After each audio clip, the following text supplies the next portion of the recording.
Vamos a continuar nuestro estudio, vamos a ir donde terminamos en esta mañana, pasamos a la parte 2 y continuaremos durante la semana. Vamos a abrir nuestras Biblias al Evangelio de Lucas, capítulo 4. Evangelio según Lucas, capítulo 4. Y vamos a leer las palabras que dieron inicio al ministerio de sostén propio de Jesús. Lucas 4. Voy a comenzar a leer en el verso 18. Dice lo siguiente: El Espíritu del Señor está sobre mí por cuanto me ha ungido para dar buenas nuevas a los pobres.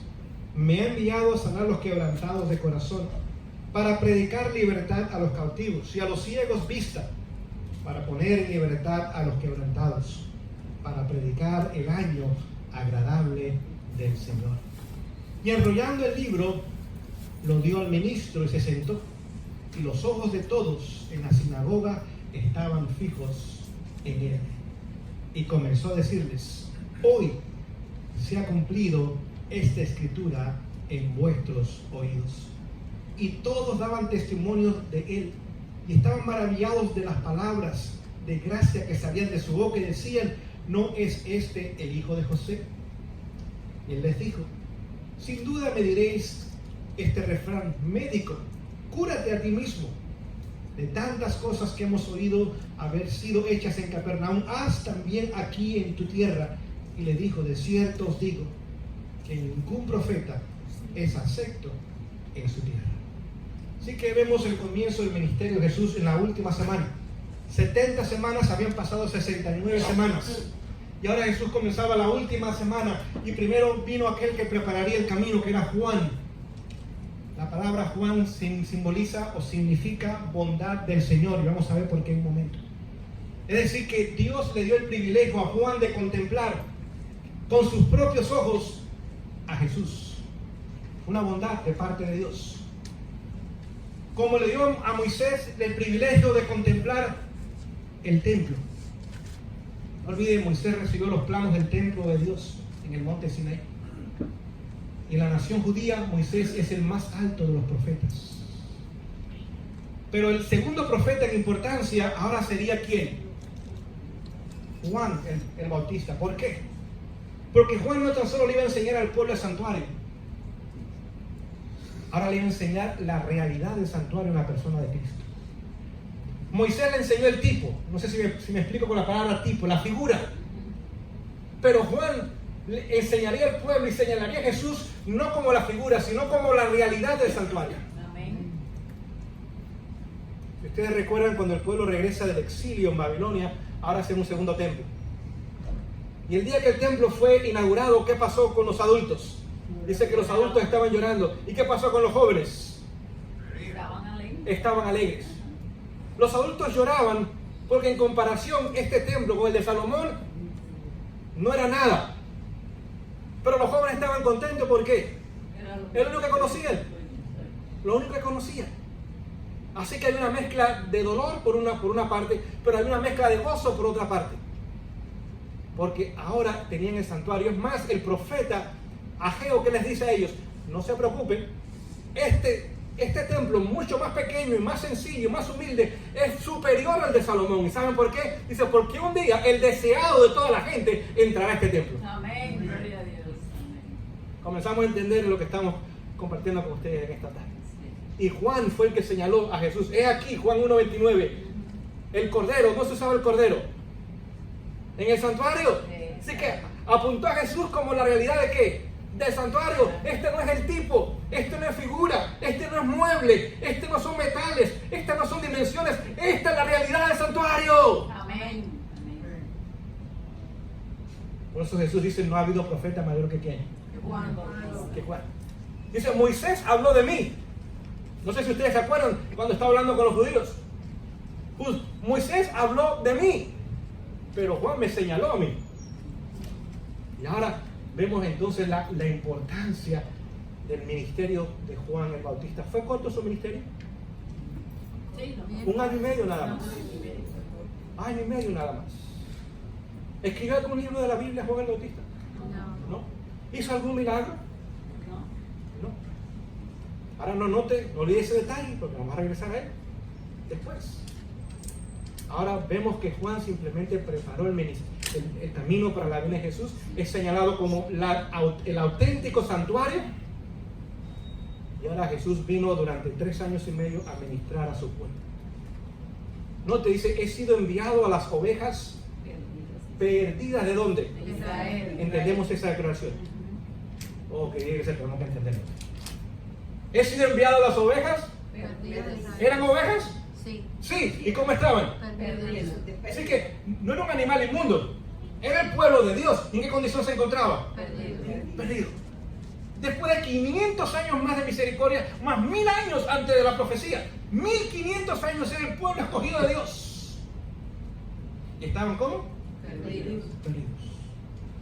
Por eso Jesús no fue a ningún otro lugar. No fue a Egipto, no fue a Roma, no fue con los moabitas, ni los amonitas, ni los filisteos, porque su ministerio era rescatar a su pueblo. Vamos a verlo por qué en un momento. Rescatar a ese pueblo para que ese pueblo fuera la luz que él deseaba que ese pueblo fuese en la historia humana. ¿Qué palabras Dios le había dado a Daniel para que el pueblo cumpliese durante esos 500 años casi de profecía? 490 años. Vamos a leerla. Vamos a regresar a Daniel capítulo 9. Daniel capítulo 9. Y vamos a comenzar a leer en el verso 24. Daniel 9, 24. No se olvide, si usted se mantiene activo en el estudio y abriendo la Biblia y pasando las páginas, no se va a dormir. Si algo le gusta a un pastor es escuchar las hojas de la Biblia pasar. Amén. Y un amén de vez en cuando también. Amén. No olvide eso. Okay. Daniel 9, 24 dice lo siguiente: 70 semanas están determinadas sobre tu pueblo y sobre tu santa ciudad. Note qué Dios quería que el pueblo hiciese en este tiempo. Voy a leer lentamente, síganme con la lectura, por favor. Para acabar la prevaricación. Escuche. Concluir o terminar con qué? Con el pecado y expiar la iniquidad. Pregunto, ¿este es el lenguaje del santuario? ¿Qué piensan ustedes? Claro que es el lenguaje del santuario. Continúo la lectura. Y sellar la visión y la profecía y ungir al santo de los santos. Es decir, Dios quería que al terminar este periodo de la historia, Israel fuese el pueblo que pusiese en alto sus principios y con el testimonio de sus vidas demostrase que en el poder de Dios hay victoria sobre el pecado. Hay victoria sobre el pecado. ¿Alcanzó eso el pueblo? No. Hablen conmigo para que se mantengan activos. No. Aunque se equivoquen, no importa. Al menos sé que están despiertos. Así que ese era el plan que Dios tenía para su pueblo. Ahora, no olvide eso. Vamos a regresar a estos puntos otra vez. Porque el plan de Dios no ha cambiado. El plan de Dios no ha cambiado. ¿Ha cambiado el pueblo? Sí. Pero es el mismo plan. El mensaje tampoco ha cambiado. Dios no ha cambiado. Su ley no ha cambiado. Su gracia no ha cambiado. Su justicia no ha cambiado. Su misericordia no ha cambiado. Lo que ha cambiado es el pueblo. Sí, Señor. Así mismo. Ahora no es un grupo étnico. Allá en Palestina. Ahora es una familia mundial e internacional. A través de Cristo Jesús. Y ahora vemos entonces que el plan de Dios es que el pueblo obtuviese la victoria sobre el pecado, fuese sellado, fuese ungido, ¿cómo llamamos eso? El derramamiento del Espíritu Santo, y que cumpliese las profecías. Claramente, está ahí en Daniel 9, 24. Pero vemos que eso no toma lugar. Al final del ministerio de Jesús, que era la mitad de la semana, Jesús da su vida por nosotros. Ahora todavía quedaban 3 años y medio más para el pueblo. Pero aquella nación que había sido la favorecida, escogida y privilegiada de Dios, lamentablemente fue la que pidió la muerte de Jesús. ¿Quién entregó a Jesús? Uno de sus discípulos. ¿Quién negó a Jesús? Uno de sus discípulos. ¿Quiénes corrieron cuando Jesús fue arrestado? Todos sus discípulos. ¿Quiénes pidieron su muerte 3 veces? Aunque 3 veces Pilato dice, este hombre no ha cometido ningún crimen. Entendemos eso, pueblo de Dios. ¿Quiénes serán los más acérrimos enemigos del pueblo de Dios en un futuro cercano? ¿Entendemos? Así que, si lo maltratan hoy día, si lo marginan hoy día, usted dé una sonrisa. Porque lo están tratando bien todavía.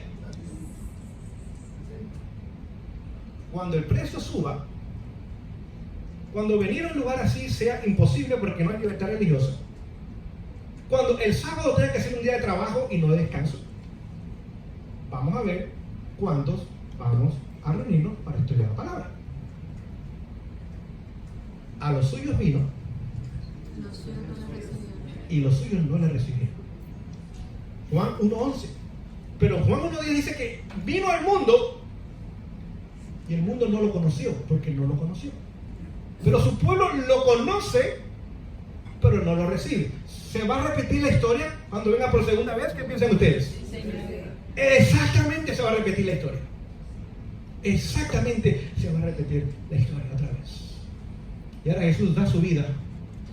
Y a través de ese sacrificio maravilloso, extraordinario, que no tenemos palabras para describir, el precio de cada uno de nosotros fue pagado en la cruz del Calvario por la eternidad. Amén. Gloria a Dios por eso. Amén. Es decir, nuestros pecados fueron puestos sobre Él. Y el que no tenía pecado se hizo pecado. Es más, ahora que el Padre hace que suceda, que la ira de Dios caiga sobre Él y no caiga sobre nosotros. Como dice el libro Camino a Cristo, dice que Él fue tratado como nosotros merecemos, para que nosotros seamos tratados como Él merece ser tratado. Así que ahora vemos lo que tomó lugar. Pero 3 años y medio más pasaron. ¿Qué pasó al final de los 3 años y medio?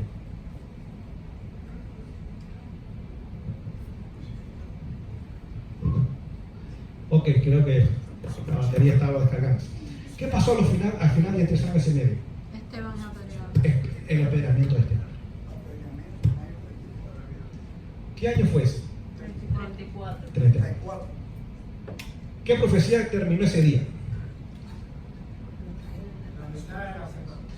No, era el fin de la semana. Ese día puso fin a las 70 semanas. A las 70 semanas. Cuando Esteban fue apedreado, en el otoño, no sabemos la fecha exacta, en el otoño del año 34, y se convirtió en el primer mártir de la iglesia cristiana. Ahí terminó y concluyó la profecía de Daniel 9 o las 70 semanas. ¿Qué evento tomó lugar que puso fin? Vamos al libro de Hechos. Libro de Hechos, capítulo 7.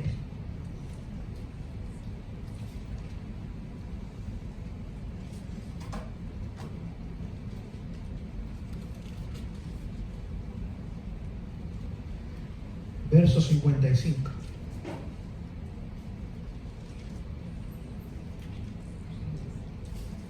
Libro de Hechos, capítulo 7, versos 55 y 56. Vamos a leer. Dice lo siguiente. Mas él, es Esteban, lleno del Espíritu Santo, puesto los ojos en el cielo, vio la gloria de Dios y a Jesús. ¿Dónde estaba Jesús? Estaba En pie a la diestra de ¿quién? De Dios. Verso 56. Y dijo: he aquí yo veo los cielos abiertos y al Hijo del Hombre en pie a la diestra de Dios. Así que ese día Esteban contempla a Jesús. ¿Y estaba dónde? En los cielos a la diestra. ¿Y qué posición tenía? ¿Sentado o parado? Parado. Oh, eso tiene un significado. Vamos a Malaquías para que podamos ver el último libro del Antiguo Testamento. Malaquías.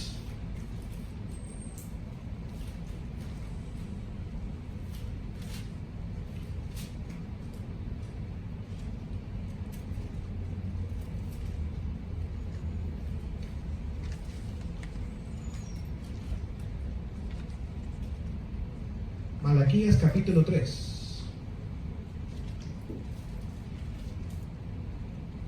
Y voy a comenzar a leerles en el verso 12. Presten atención porque les voy a hacer preguntas. A ver si ustedes se dan cuenta de lo que significa Jesús estar parado. ¿Y quién podrá resistir en el día de su venida? Malaquías 3, 2. ¿Y quién podrá mantenerse en pie cuando Él se manifieste? Porque Él es como fuego consumidor y como jabón de lavadores. Y Él se sentará como refinador y purificador de plata, y purificará a los hijos de Leví, y los refinará como a oro y como a plata, para que ofrezcan a Jehová ofrenda en justicia. Yo sé que quizás no captaron porque tenemos que entender lo que acabamos de leer. Cuando Jesús está sentado, ¿qué obra está haciendo? Refinando. Refinando. Cuando un juez está sentado, ¿hay una sesión abierta? Cuando el juez se pone en pie, ¿qué significa? Se acabó el juicio. En Malaquías está sentado y está purificando y refinando. Pero cuando Esteban lo ve no sentado, como lo ve como en pie, lo cual significa que el tiempo de gracia y de misericordia para la nación escogida, que había pasado con ese tiempo, había llegado a su fin. Ahora no olvide eso, porque en Daniel 12:1 otra vez Jesús va a estar en pie. Miguel va a estar en pie otra vez. Futuro. Vamos a regresar a la misma historia. Como ustedes ven, las Biblias son patrones que se van repitiendo. Y si supiéramos estudiar la palabra de Dios, que querida iglesia, quedaríamos maravillados de la armonía que encontramos en la palabra de Dios. Amén. Y ahora Jesús termina y no intercede a favor de la nación. De los individuos, sí, pero ya Israel no era la nación escogida de Dios. ¿Se cumplió exactamente la primera parte de la profecía de las 70 semanas? Sí. ¿Pero faltaba tiempo todavía? 2300 tardes y mañanas, o días, años. Si usted le resta 490, ¿qué número usted va a obtener? 1810. Es decir que el año 34, si usted le resta 1810, ¿qué número llega? 1844. No sé si me están siguiendo. O los frijoles ya lo tienen mareado a ustedes, porque yo sé que el estómago está trabajando y la mente también, así que no es fácil que las dos cosas se puedan mantener despiertas. Claro que sí, así que año 34 más 1800 años nos lleva ahora al año 1844. Pero vamos a ver que Satanás cambia. Porque Satanás cometió su segundo gran error. Su primer gran error fue su rebelión en el cielo. Su segundo gran error fue la forma que trató a Jesús cuando estuvo en este mundo.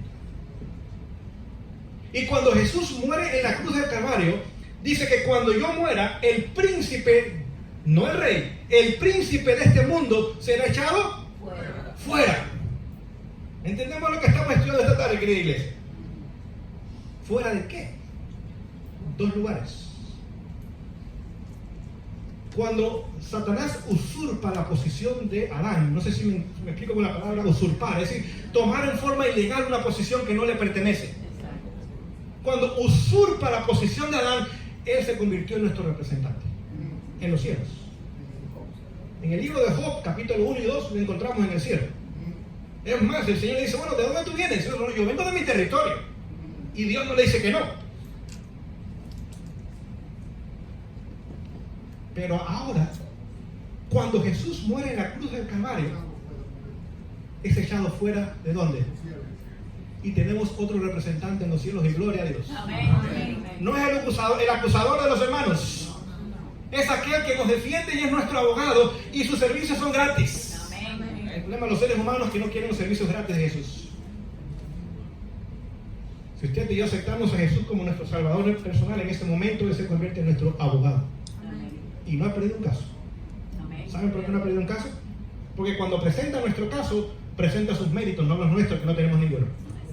Y cuando presenta sus méritos, una vida perfecta, obediencia perfecta a la ley de Dios, carácter perfecto y justicia perfecta. Amén. Y ahora el Padre nos mira a nosotros como si nunca hubiéramos pecado a través de Cristo Jesús. ¡Oh, gloria a Dios por ese! Ya, esto es importante. Amén. Emplea a Jesús como su abogado, para querida iglesia. Amén. El problema de los perdidos es que no van a tener abogado de defensa. Cuando vengan ellos a la presencia del Señor, nadie los va a defender. Y hay un registro que está en contra de ellos completamente. Y obviamente son culpables de cada uno de esos delitos. Pero el cristiano ahora tiene un abogado de defensa y toma su caso. Y no es tan solo nuestro abogado.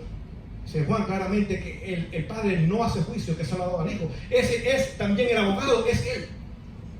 A ver, si usted va a una corte y el abogado que lo defiende es quien decide su caso, ¿qué posibilidad tiene usted de ganar? ¡Todas! Porque quien decide su caso lo está defendiendo. Amén. Amén. Usted no puede perder ese caso, ya ha sido ganado. Y no hay trampa. No hay trampas, como lo hay en las cortes de hoy día. Es simplemente que se hace una transición donde el pecado nuestro es puesto sobre él y la justicia de él es puesta sobre nosotros. Y ahora Satanás cometió ese segundo error. Ahora fue expulsado del cielo. Y no tan solo del cielo, de la simpatía del universo entero. Cuando se levantó Satanás en los cielos, dijo: yo tengo un gobierno mejor que el de Dios. Y podemos vivir mejor que con la ley de Dios. Esa ley de Dios podemos ponerlo a un lado. Para el hombre está bien porque es inferior a nosotros. Nosotros somos seres superiores y perfectos. No necesitamos esa ley. El universo dijo: ¿será verdad? ¿Será mentira? Pero cuando el universo contempló cómo trató a Jesús, que no había pecado, dijo: si este hombre un día se sentara en el trono del universo, este universo sería el peor lugar. Pero gracias a Dios, que jamás se ha sentado, ni jamás se sentará. Amén. Los únicos de cabeza dura que quedaron es que están en este mundo, que no entendemos todavía eso, que pensamos que este mundo es superior a lo que el Señor nos puede ofrecer a nosotros. Así que fue expulsado del cielo y fue expulsado la simpatía del universo. Por eso Satanás tiene que cambiar su plan de obrar. Babilonia, Medo-Persia, Grecia, Roma, pagana. ¿Qué religiones practicaban? Eran paganas. Es decir, Satanás se levantó una religión completamente opuesta a la religión de Dios. Completamente opuesta. Pero ahora cuando Jesús muere en la cruz del Calvario y con su muerte compra otra vez este planeta y a todo ser humano le da la garantía de salvación gratuita, si lo acepta a Él como su Salvador personal y Señor de su vida, Satanás dice: oye, ya, yo no puedo seguir haciendo lo que estaba haciendo antes. Porque ahora esa muestra de amor creó amor en el corazón humano hacia Él. ¿Y qué pasó durante el Imperio Romano pagano? Los cristianos fueron perseguidos cruelmente, ¿sí o no? Y la iglesia casi es destruida, ¿verdad? La iglesia creció. Mientras más perseguida era la iglesia, más crecía la iglesia. Santa dice: ya, yo tengo que cambiar el método, esto no está trabajando. Ahora la gente ama a Jesús. La gente quiere tener una relación con Jesús. La gente depende de sus méritos para su salvación. El paganismo no está trabajando. Me trabajó en Babilonia, me trabajó en Medo-Persia, me trabajó en Grecia, me trabajó en la Roma pagana. Pero yo tengo que cambiar el plan, porque si no el universo entero o el mundo entero lo va a seguir a Él. Póngase a pensar, 3 siglos después de la muerte de Jesús, la mitad del mundo conocido era cristiano a pesar de las persecuciones. ¿Estaba Satanás ganando terreno o perdiendo terreno? Oiga, ¿me estaba perdiendo terreno? ¿Saben por qué? Porque el amor consigue amor. Amén. Solo hay 2 personas que no amén, ¿no? No hay nadie enamorado en esta iglesia. ¿Qué cosa más triste? ¿Qué cosa más triste? Oiga. Y ahora dice Amós que con cuerdas de amor te ha traído hacia mí. Tan solo Dios obra a través del amor. Amén. No hay otro método que Dios usa. Puede usarlo, sí, porque es omnipotente, pero jamás Dios usa otro método. El único método que usa es aquel que describe su carácter. Amén. Es amor. Amén. Por eso las mujeres se casan con los hombres, porque los aman. Y los hombres nos casamos con una mujer, ¿por qué? Porque la amamos. El problema es que cuando va pasando el tiempo se va muriendo el amor. Y entonces vienen los divorcios y las tristezas y otras cosas dentro del matrimonio. Pero ahora Satanás comienza, es un momento, yo voy a cambiar mi plan. En el nuevo imperio que voy a traer, el plan va a cambiar. En el siglo IV, a través de Constantino, ahora une el paganismo, las enseñanzas, las costumbres, las prácticas, las une con el cristianismo. La mitad del imperio era cristiano, la mitad era pagano. Y el imperio estaba tambaleando porque dice Jesús que una casa dividida o un reino dividido no puede permanecer. Y Constantino, astutamente como político, ahora dice, bueno, si yo logro unir ambas facciones en una, voy a fortalecer mi imperio. Y ahora trajo el paganismo y lo introdujo a la iglesia. Los paganos siguieron siendo paganos, pero se llamaban cristianos. Y los cristianos aceptaron el paganismo, pero pero continuaron llamándose cristianos. Fue un golpe genial. Ahora crea el quinto imperio mundial, el imperio romano papal. Una iglesia cristiana falsa, que tiene apariencia de piedad, pero niega la eficacia de ella. Por eso que el apóstol Pablo, cuando escribe en Tesalonicenses, 2 Tesalonicenses 2, que dice, ya está obrando el ministerio de ¿qué? De la iniquidad.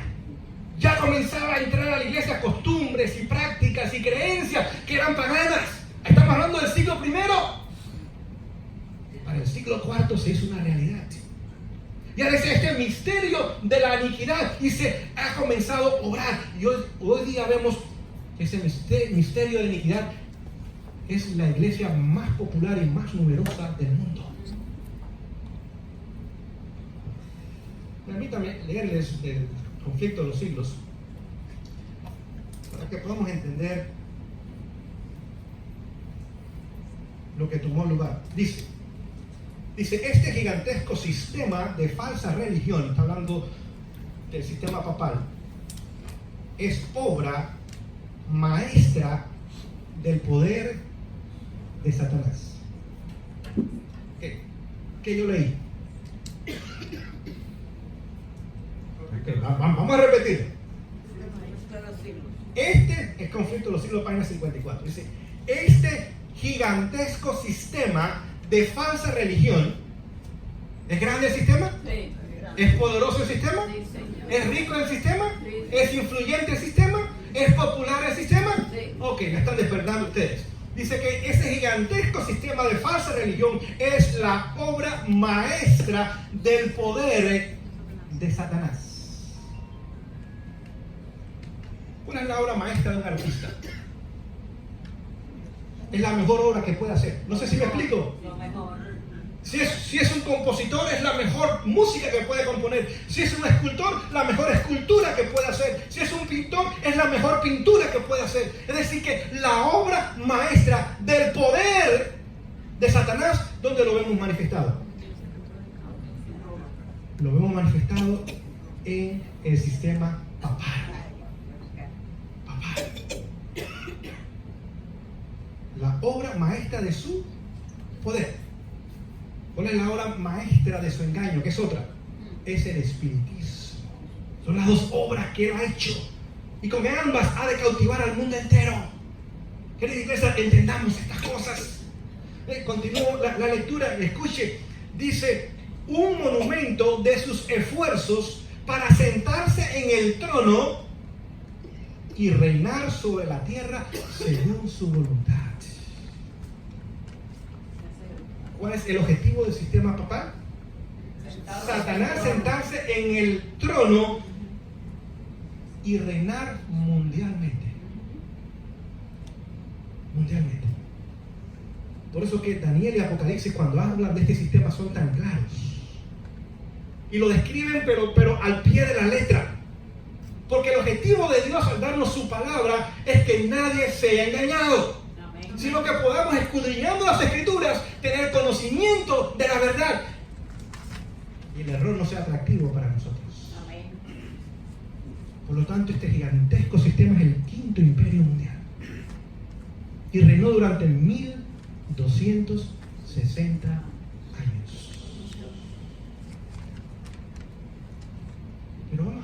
interesante.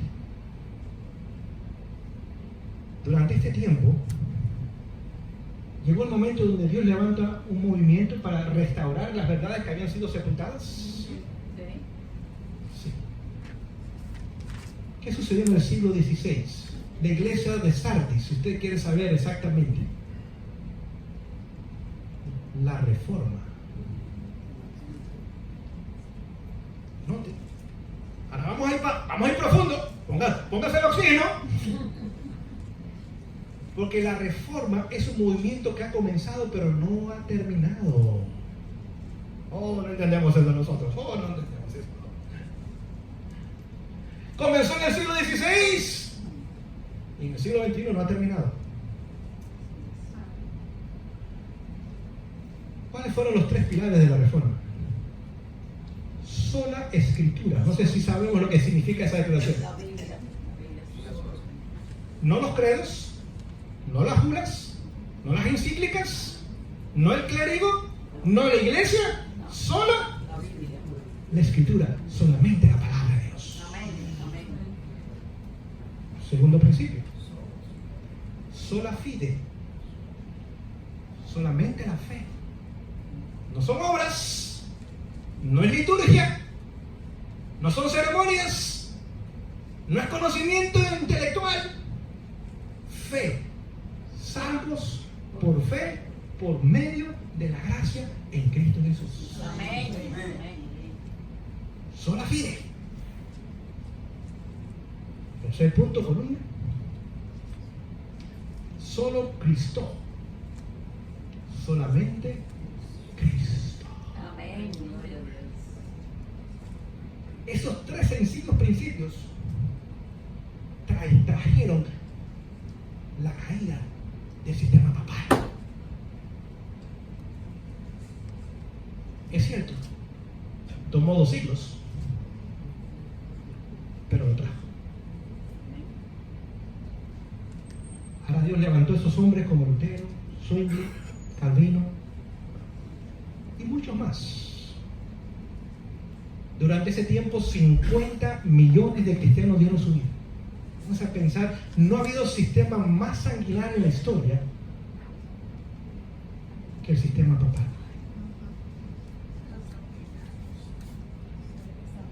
Y como la gente no sabe esto, todavía sigue apoyando el sistema. Y aquellos que lo sabemos, como tenemos temor de decirlo, nuestro silencio se ha convertido en complicidad. Y en vez de ayudar a la gente a salir, la gente se mantiene en el sistema. Ahora, en el año 1798, el sistema recibe ¿qué cosa? Una herida mortal. Ahora note, lo que recibió la herida mortal fue una de las cabezas. Cabeza significa poder civil, no la mujer. El sistema religioso católico continuó. Los seminarios, los conventos, los monasterios, las iglesias continuaron. Pero ahora el Estado, los gobiernos, ya no estaban unidos con la iglesia y no obligaban a los supuestos herejes a regresar a la iglesia. Ahora hubo separación de iglesia y de Estado. Eso es lo que significa la herida de Cristo. Pero fue en el momento que el general Bertier se llevó preso al Papa. Claro, exactamente. Pero antes que llegase ese momento, vamos a regresar a la historia. Satanás levanta otro movimiento. En el siglo IV se une la iglesia y el Estado, paganismo e iglesia. Y en el siglo VI es establecido el sistema papal, año 538, si usted quiere exactamente la fecha. Cuando 3 gobiernos o reinos caen, o cuernos, si usted recuerda, Daniel 7 habla de 10 y después 3 cayeron. Exactamente. Exactamente. Los visigodos, los astrogodos y los vándalos cayeron. Eran llamadas tribus arianas. Arianas. ¿Qué? Y ahora cuando por fin los visigodos caen en el año 538, porque Justiniano, que era el emperador aquel entonces, se une con la iglesia y ahora logra que los visigodos caigan y ahora establece al obispo de Roma, era conocido en aquel entonces, lo establece como la cabeza de la iglesia, pero también como el sistema civil y corrector de los herejes. Así que no tan solo tenía poder religioso, tenía poder civil y tenía el poder de legislar y de ser juez al mismo tiempo. Y ahora podía corregir, entre comillas, a los llamados herejes. El problema es que hubo un grupo de cristianos que no lo aceptó. Los del norte de África, los de Palestina, los cristianos que son llamados cópticos, que están en Egipto y también en Etiopía, los cristianos llamados nestorianos, que es lo que es Armenia hoy día, los cristianos siriacos, que es lo que sería Siria e Irak hoy día, no aceptaron la supremacía papal. Dijeron no. Nosotros vamos a seguir siendo basados en las Escrituras. Y ahora Satanás levanta otro poder. Y cuando levanta este segundo poder, que está en Apocalipsis 9, dice que ese poder viene del abismo. Hay 3 poderes que vienen del abismo en Apocalipsis, capítulo 9, capítulo 11 y capítulo 17. Cuando levanta ahora este poder que viene del abismo, lo hace con la ayuda de la Iglesia Católica. Como estos cristianos no se querían doblegar a la autoridad del obispo de Roma, ahora levanta este poder otra vez del abismo. Había una señora que era monja, rica, llamada Yahira, y le pregunta al sacerdote: padre, ¿qué puedo más hacer yo para servir a la iglesia? ¿De qué mejor forma yo puedo servir a la iglesia? El sacerdote le dice: cásate con Mahoma y apóyalo en su nueva causa. Pon tus riquezas a su disposición. Esta mujer de 40 años se casa con un joven de 25 años. Este joven había estado predicando por 5 años una nueva fe y nadie le hacía caso. Es más, llegó un momento donde él vivía, que era Meca, es expulsado y se va a Medina. Y allí en Medina ahora comienza a tener más adeptos, porque esta mujer puso sus recursos a su disposición. Estamos hablando del surgimiento del Islam. Islam es producto de la obra de Satanás, pero usando la Iglesia Católica para establecer el Islam. ¿Con qué objetivo? Para eliminar a los cristianos del Medio Oriente, de Palestina y del norte de África, que no se habían entregado al poder papal. ¿Dónde reina hoy día la fe musulmana? Exactamente en estos lugares. Y la iglesia cristiana prácticamente fue destruida por las fuerzas que usaban los musulmanes, porque era por la fuerza: o te conviertes o mueres. Y usted sabe que la mayoría de los cristianos que no están convertidos dicen: no, yo me hago lo que tengan que hacer, entonces no me quite la cabeza, por favor, yo prefiero que siga la cabeza donde está. Y prácticamente la cristiandad fue eliminada de Palestina, del Medio Oriente, de Mesopotamia y del norte de África. ¿Qué año fue eso, pastor? Eso fue 100 años después. 100 años después, en el siglo VII, comienza esta obra. Es decir, Islam, por eso Islam y el catolicismo son muy parecidos. Usan la fuerza. Sus líderes religiosos es lo máximo. Lo que ellos dicen es lo que ellos hacen. Vamos a llegar más adelante, porque hoy día Islam está cumpliendo su papel profético otra vez, pero tenemos que avanzar todavía. No vamos a hacerlo esta tarde. Vamos a darnos cuenta qué es lo que está pasando hoy día. Y ahora el enemigo levanta este poder del abismo, y lamentablemente más de 200 millones de cristianos murieron o cambiaron de fe y claudicaron a sus principios cristianos.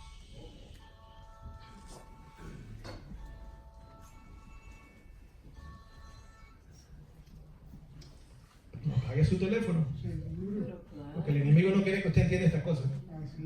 El enemigo quiere que usted le haga caso a vuelta de mercado a otra gente, pero no lo que está estudiando su fe cristiana. Y ahora, escuche, Dios usa un sistema de origen satánico y lo usa a su favor. ¿Qué hizo Islam? Es cierto, eliminó a los cristianos del norte de Europa, del norte de África y del Medio Oriente, pero al mismo tiempo levantó un cerco donde la iglesia papal no pudo crecer más. Lo detuvo. ¿Qué pasó durante la reforma? Durante las reformas, ahora Carlos V, emperador, llama a los 13 príncipes alemanes que habían aceptado la fe de la reforma. Y dice, ustedes tienen dos opciones. O se retractan de su fe protestante y regresan, porque en mi imperio va a haber una sola iglesia, no va a haber dos iglesias, que va a ser la iglesia católica. No olviden, la iglesia católica lo había dado a él la medalla de defensor de la fe. Lo tenía bien compradito. Dice, ustedes les voy a dar unos días para que regresen y me digan que ustedes han claudicado sus principios, y si no lo han hecho, mi ejército, que es mucho más superior y poderoso que el de ustedes, los va a eliminar. Tienen dos opciones, o retractarse o morir. Bueno, pasaron los días y regresaron los príncipes, eran 13 príncipes alemanes. Le dijeron, emperador, nosotros vamos a ser fieles a los principios que hemos descubierto en la palabra de Dios. Amén. Pero ahora hay un problema. 500,000 de turcos musulmanes estaban sitiando la ciudad de Viena, en Austria, en el corazón de Europa. Habían llegado al mismo corazón de Europa. Y el emperador le dice, mira, yo no estoy de acuerdo con esa decisión y vamos a regresar a ella. Pero ustedes están dispuestos a ayudarme a hacerle frente a los musulmanes porque ellos me quieren quitar la cabeza y el trono, y a ustedes también. Vamos a ayudarte. Y en el año 1529 van a Viena y 5 años más tarde conquistan y expulsan a Europa a las fuerzas musulmanas. Regresaron a Turquía otra vez. Pero cuando regresa Carlos V a Alemania, y ahora regresan los príncipes a Alemania, la mitad de Europa era protestante ya. Y era demasiado tarde para hacer algo. Así que Dios usó este poder para detener el crecimiento del papado y para que el movimiento protestante no fuera aplastado como hubiera sido aplastado por Carlos V. Pero vemos que llegaría el año 1798. Y ahora Satanás levanta otro segundo poder que viene del abismo. Capítulo 11 de Apocalipsis. Ese poder lo encontramos en los eventos que tomó lugar en lo que se conoce en la historia como la Revolución Francesa. 1793 al 97, 3 años y medio, como dijo la palabra de Dios, que tomaría lugar. ¿Qué ideas salieron de la Revolución Francesa? El humanismo, el secularismo, la evolución, el comunismo, el ateísmo, el socialismo y todas las cosas que hoy día rigen en las universidades y en los gobiernos, el marxismo, todas esas cosas surgieron de la Revolución Francesa. Ahora Satanás sabía que su esposa pronto iba a estar fuera de servicio, no sé si me explico. Pero ahora levantó un nuevo sistema, ateísmo e inmoralidad. Y cuando usted estudia Apocalipsis 11, vemos que se compara con Egipto y con Sodoma. ¿Y por qué se conoció Egipto? Porque Faraón le dijo a Moisés, ¿y quién es Dios para que yo lo reconozca y escuche su voz? Ateo. Pero era Sodoma. ¿Y Sodoma por qué se conoce? Inmoralidad. Por la inmoralidad. Y es el sistema que hoy día vemos que impera en el mundo entero. Es el sexto imperio mundial que tomaría lugar en la historia. Y ahora levantó aquellas ideologías. Usted, desde la escuela primaria hasta las universidades, es lo que enseña. La gente hoy día vive sin Dios. Vive pensando en sí mismo. En qué comer, en qué vestir, en qué tener, en qué comprar, qué voy a hacer. Yo nada más. Sí, Señor. Así es. Completamente Dios ha sido sacado de las escuelas, sacado del gobierno, sacado de todo lugar. Los niños pueden ir a las escuelas hoy día y les pueden enseñar de condones, de homosexualismo y de cuanta inmoralidad y que salió del mono y de todas esas cosas, pero no se puede ni mencionar el nombre de Dios. Sí, Señor. Y nos llamamos un país cristiano. Pónganse a pensar si no nos llamáramos cristianos. Realmente no lo somos. Pero por eso es el misterio de la iniquidad. Se llama cristiano cuando realmente no es cristiano. Por lo tanto, ahora vemos cómo Satanás preparó los principios e ideales que salieron de la Revolución Francesa. Pero pregunto yo, ¿Dios tenía plan? Amén. Sí, amén. El problema es Satanás, que no sabe o no ha aprendido todavía que Dios siempre está adelantado. Amén. Por eso que el Señor nos dio el espíritu de profecía. Amén. Gloria a Dios. Amén. Porque el espíritu de profecía descubre el plan de Satanás y lo hace ver como un mago que es un amateur. No sé, ¿me explico con la palabra amateur? ¿Qué significa amateur? Que no sabe nada. El mago está haciendo la cosa y dice, mira, tú vas a hacer esto, esto y esto y esto. No me estás engañando. Eso enfurece a Satanás. Porque lo pone como un amateur que no sabe lo que está haciendo. Y por eso Satanás odia, ¿qué cosa? El espíritu de la profecía. Y no quiere que nosotros estudiemos para que podamos ser engañados por sus engaños.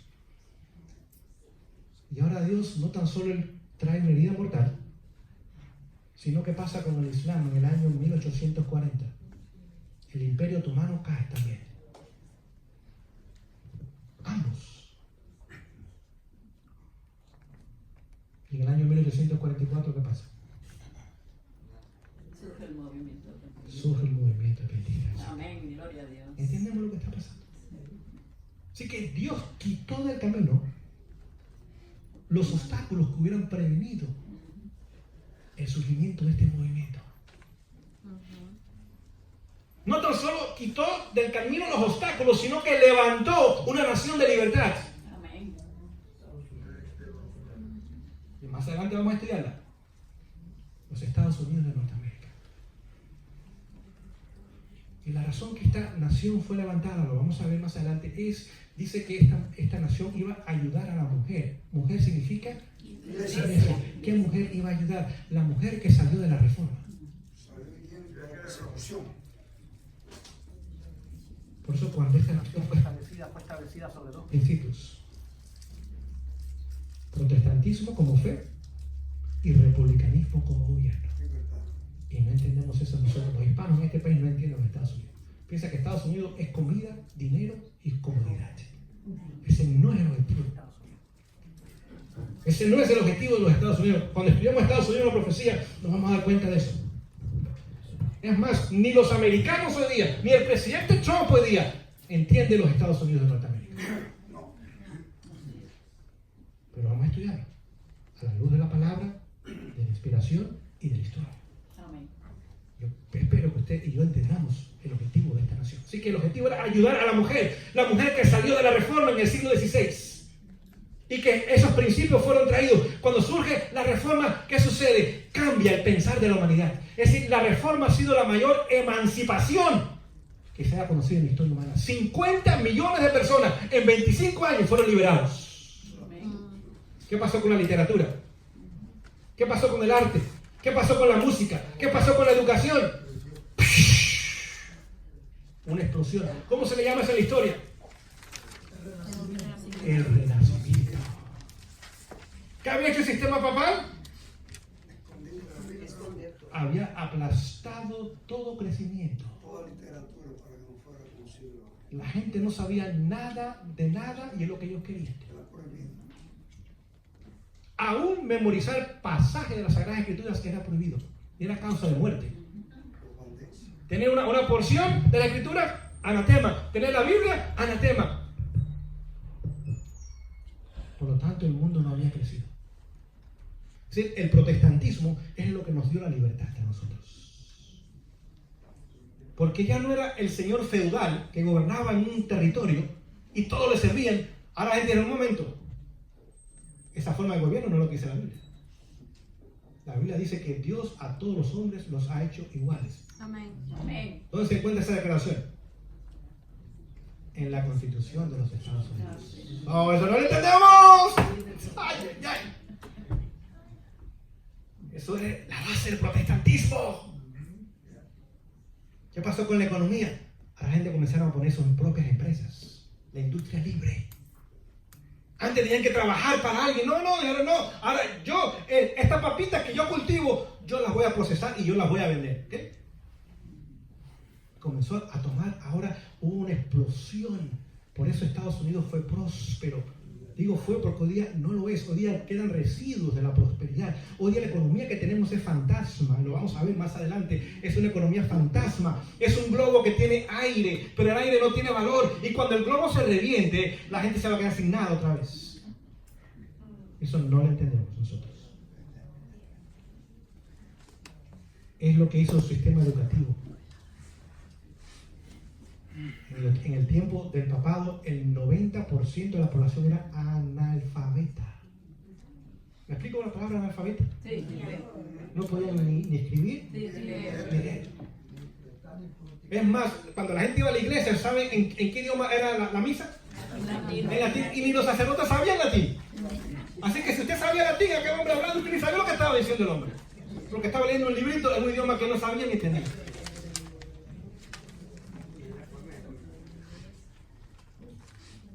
¿Qué hizo con la música? En la Edad Media, ¿la música cuál era? Las famosas canciones gregorianas. Que eran cantadas más... Claro que la gente iba a dormir a la iglesia, porque hasta yo me dormiría, ¿no? Pero ahora vino Mozart, y vino Beethoven, y vinieron estos grandes hombres.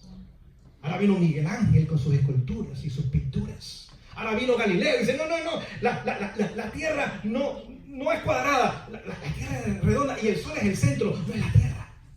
Ahora la ciencia, la astronomía, la agronomía y toda la ciencia comenzaron a crecer y a prosperar. ¿Por qué? Porque las vendas se habían caído de los ojos de la gente. ¿Por qué nuestros países latinoamericanos nunca van a prosperar? Porque el sistema católico es el que impera en ellos. Hasta el día de hoy. Y la iglesia está unida con el Estado. Aunque parece que no, pero sí lo está. Desde los países comunistas como Cuba, no piense que es excepción, ni Venezuela, ni Nicaragua tampoco. El sistema católico es el que rige en esos tres países hoy día. Y se lo voy a demostrar más adelante. ¿Sabe quién es el jefe de los jesuitas? Es un venezolano. Es un venezolano. Es el jefe de los jesuitas. En el mundo entero. Es el jefe superior de los jesuitas en el mundo entero. Venezuela es un experimento lo que están haciendo. Así es. Es un experimento nada más. Así es. Y le está trabajando a la perfección. Sí, señor. Experimentaron en Cuba y les salió muy bien. Bueno, no a los cubanos, pero a ellos sí les salió bien. Los cubanos nos ha ido requete mal, ¿sabes? Pero a ellos les ha ido bien. Vamos a ver, no olvide, Fidel Castro y Raúl Castro fueron a estudiar al Colegio Belén. El Colegio Belén es un colegio jesuita y el más famoso que había en Cuba y el más caro también. La familia de ellos eran gente rica. Fidel nunca supo lo que fue pobreza. Sus padres tenían 10.000 hectáreas y más de 8.000 cabezas de ganado. Gente riquísima. Allá en la provincia de Oriente estaban su hacienda, eran hacendados. Así que, pero ahí un sacerdote español llamado Llorante de apellido, jesuita, tomó a Fidel y a su hermano Raúl y los preparó para lo que fueron más tarde. Daniel Ortega, mamá de Nicaragua, fue preparado de la misma forma y su hermano. Su hermano. Chávez, ya difunto, fue al ejército. Y allí no hizo nada en el ejército. Porque Chávez no se conocía por su capacidad de aquí, era por su lengua, que era elocuente, ¿no? Sí. Y allí lo prepararon y lo formaron para hacer lo que hoy día es Venezuela. Más adelante vamos a ver. ¿Qué? Por lo tanto, vemos ahora cómo el sistema ha ido avanzando y progresando. Todos los países. Si tuviera tiempo, le podría demostrar históricamente, desde México hasta Argentina. Desde México hasta Argentina, que es el mismo patrón. Por eso nuestros países nunca han progresado ni nunca van a progresar. No es falta de recursos, no es falta de gente que no quiera trabajar, no es falta de capacidad mental, no es nada de eso. El sistema católico unido con el Estado jamás traen libertad, y cuando no hay libertad no hay prosperidad. Exacto. La libertad del republicanismo unido ahora a una fe protestante fue lo que hizo Estados Unidos, lo que en un tiempo fue. Y cuando estos dos principios caigan, la nación va a caer también. Ahora, para terminar, ahora llegamos al año 1844. Ya seguimos. Ahora se termina la profecía de Daniel 8:14, ¿sí o no? Y ahora surge un movimiento para terminar la reforma. Movimiento adventista, un millerista. Con el tiempo se convirtió en el movimiento adventista del séptimo día. Y usted y yo formamos parte de ese movimiento. Amén. Dios quitó los elementos de oposición, estableció los Estados Unidos con libertad y prosperidad, para que aquí surgiese, naciese, creciese el movimiento final de la historia humana, que va a terminar la reforma. Y no tan solo la reforma. Cristo en el lugar santísimo, a través de la presencia del Espíritu Santo, terminará la obra en aquellos corazones que lo permitan. Amén. Y ahora podrá concluir con su misión y su función como sumo sacerdote. Señor nos bendiga en esta tarde. Mañana a las 7 regresamos otra vez. Tenemos 45 minutos al menos cada noche para continuar estudiando. Vamos a seguir estudiando. Vamos a ver Biblia, profecía e historia. Estoy seguro que el Señor una vez más traerá su bendición sobre su pueblo. Amén.